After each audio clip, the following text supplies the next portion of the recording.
focuses on children making sense of skills used in reading and writing, as opposed to just memorizing letter sounds and symbols. When did the WLA approach become popular and why use it? Let's take a peek into an instructional methods class at a university that's learning about the WLA. In today's class, the professor, Dr. T, is teaching two approaches to teaching language arts: whole language and phonics. Phonics. Many people learn to read using a traditional method that relies on the memorization of letters and the sounds these letters make. This is called phonics. Teachers who use phonics to teach reading and writing typically follow a systematic approach that doesn't have context to real text, meaning words are learned apart from books or other written print. Instead, children learn letters, usually beginning with A and ending with Z, along with the sounds associated with each letter. Then they put letter sounds together to blend sounds.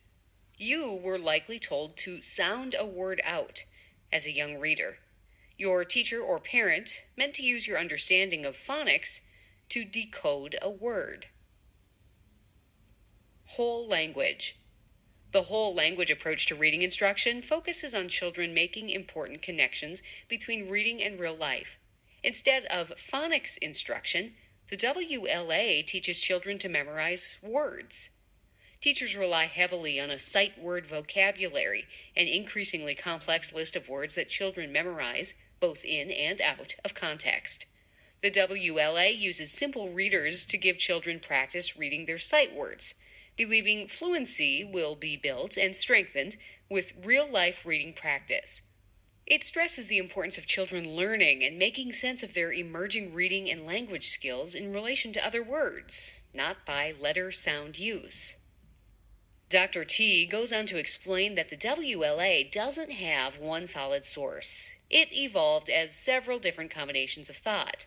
However, it is considered a constructivist approach to teaching. Constructivism is an educational philosophy that stresses student creation of meaning from experiences.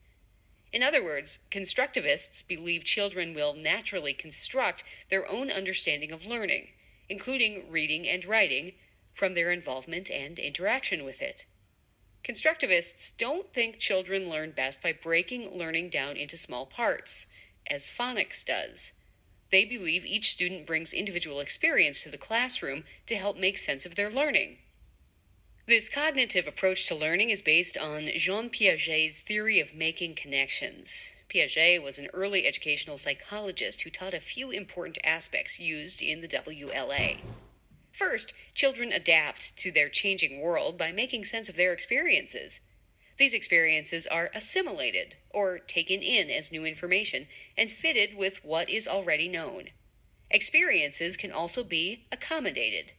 When children accommodate, they create a new space for the information they're learning.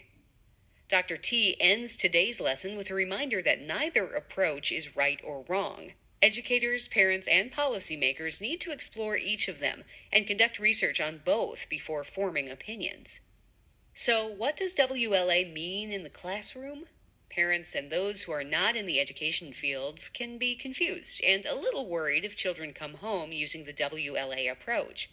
The approach stresses the use of real books for young children, even if they don't seem ready to read. It also lifts the limits of reading and writing as standalone subjects. The WLA uses language arts across the curriculum in areas like science, math, and social studies. Teachers in a WLA classroom read aloud to students and create opportunities for children to interact with text. They read with children one-on-one and in small groups to guide their increasing sight word vocabulary. In writing, children are encouraged to not worry as much about the mechanics of spelling and grammar and instead focus on the craft of writing. Because of this, children often use a best guess spelling approach, using what they know about the word and letters to tell a story.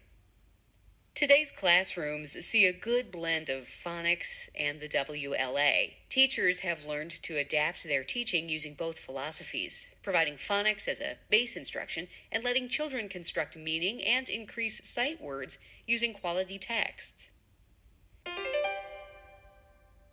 Educators today can build their teaching on several approaches to helping young children learn to read. They can use a method that relies on phonics, sound letter instruction, or they can use the whole language approach, which stresses children making sense of words.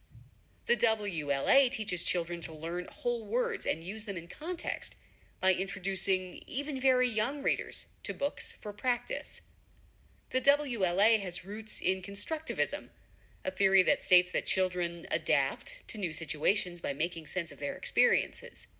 They assimilate and accommodate new information when they are given a chance to experience their world. Classrooms that use the WLA read to and with children often and give them plenty of opportunities to practice reading. Neither phonics nor the WLA is considered right or wrong by most educators, but rather the two approaches are blended in regular classroom instruction.